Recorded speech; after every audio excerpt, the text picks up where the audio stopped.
کوئی جرم نہیں کیا، بلکہ ہم نے جہاد کیا۔ جس مسلک اہل سنت کو برباد کیا جا رہا تھا، جس کی سرحد رفض کی طرف جو ہے وہ مٹا کے ایک ہی کیا جا رہا تھا، اور خروج کی طرف وہ ایک کیا جا رہا تھا، تو وہی لوگ جو ہمیں اپنا قائد کہتے تھے، وہی لوگ پتہ نہیں کیا کیا لقب دیتے تھے، انہوں نے گالیاں بھی دیں، بائیکاٹ بھی کیا، سب کچھ کیا۔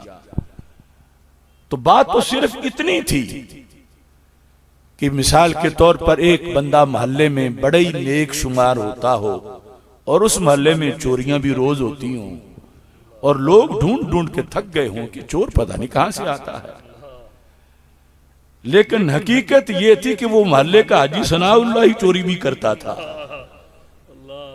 تو ایک دن جب چوری ہو رہی تھی، این اسی ٹائم کسی نے گلی میں بلب جلایا تو حاجی صاحب رنگے ہاتھوں پکڑے گئے۔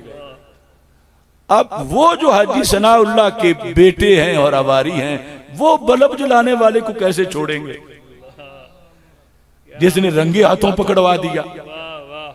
ہم پریشان تھے کہ بندے اغوا ہو رہے ہیں، کوئی خارجیت میں جا رہا ہے، رافضیت میں جا رہا ہے، یہ جھنڈے کالے لگ رہے ہیں، یہ کون کر رہا ہے؟ بس ہم نے بڑی پاور کا بلب جلایا تو کئی رنگے ہاتھوں پکڑے گئے۔ واہ واہ سبحان اللہ۔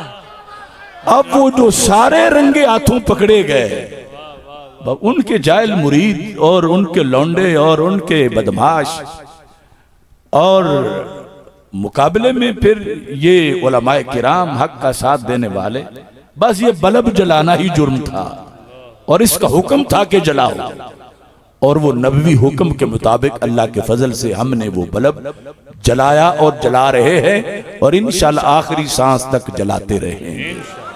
اللہ تعالیٰ اس عظیم مرکز کو مزید ترقیاں عطا فرمائے۔ وآخر دعوایا ان الحمدللہ رب العالمین۔